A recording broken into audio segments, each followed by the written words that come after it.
For today's video, susubukan naman natin magluto ng napaka-juicing Texas-style barbecue ribs. At alam nyo ba na niluto namin yan ng nasa 6 na oras kaya sobrang juicy at napakalambot. Kung gusto nyo gayahin yung recipe to mga kabrader, panoorin mo yung buong video at simulan na natin. Ito nga pala yung gagamitin natin pang rub sa ating dino ribs. Meron tayong black, white, green at pink na peppercorn. So unang gagawin natin dyan, dudurugin muna natin yung mga peppercorn. Syempre, mas marami, mas masarap. At yung beef na gagamitin pala natin is local beef lang yan mga kabrader na pwede mong mabili sa palengke. So naglagay lang tayo dyan ng olive oil para dumikit yung mga pampalasang ilalagay natin sa ating dino rib. Siguraduhin nyo lang na sa lahat ng parte nalagyan niya ng olive oil. At syempre ilalagay na natin yung ating mga dinurog na paminta. Sobrang bango nga ng mga pamintang nilagay natin dahil iba-ibang klase sila. Pero kung wala naman kayong ganyan mga kabrader, kahit simpleng black pepper lang, okay na yan. At syempre wag nyong kalimutang lagyan ng asin para may lasa yung ating smoked beef ribs. At kapag okay na, isasalang na natin. Syempre gagamitin ulit natin yung pangmalakasang Kalina Brothers smoker. Naglagay lang tayo ng sandalwood.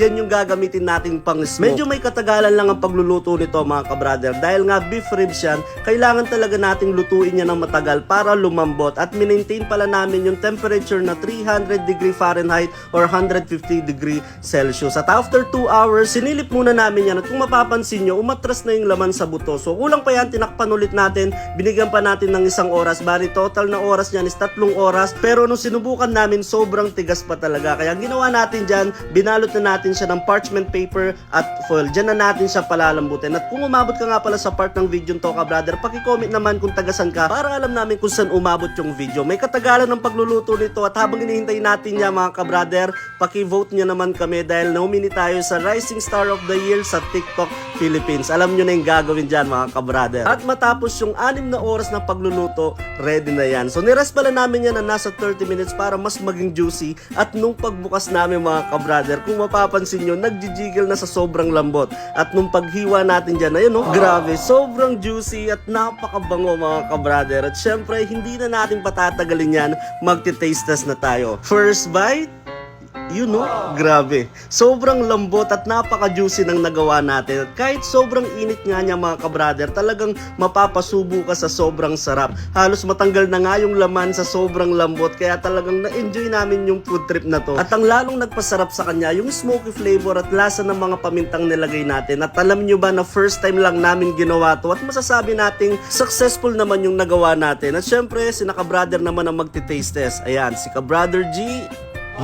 Grabe. Sobrang solid yan mga kabrader. At gusto ko nga palang kunin yung pagkakataon na to na magpasalamat sa inyo mga kabrader dahil 1 million followers na tayo sa ating Facebook page, Kabrader Vlogs. Maraming salamat sa mga nag-follow, sa mga walang sawang sumusuporta at nag-share ng mga video natin. Sobrang appreciate namin yan mga kabrader. Kaya abangan nyo yung 1 million followers celebration natin. Sisiguraduhin namin na malupit yung upload natin sa celebration. At sana nag-enjoy kayo sa solid na episode na nagawa natin ngayong araw. Huwag niyong kalimutang i-share yung video na to, i-like, i-follow na rin yung ating Facebook page. At dahil marami yung natira sa ginawa natin yan, ipapatikim natin sa mga kapitbahay. Maraming salamat sa walang sawang support ang binibigay nyo sa Kabrader Vlogs.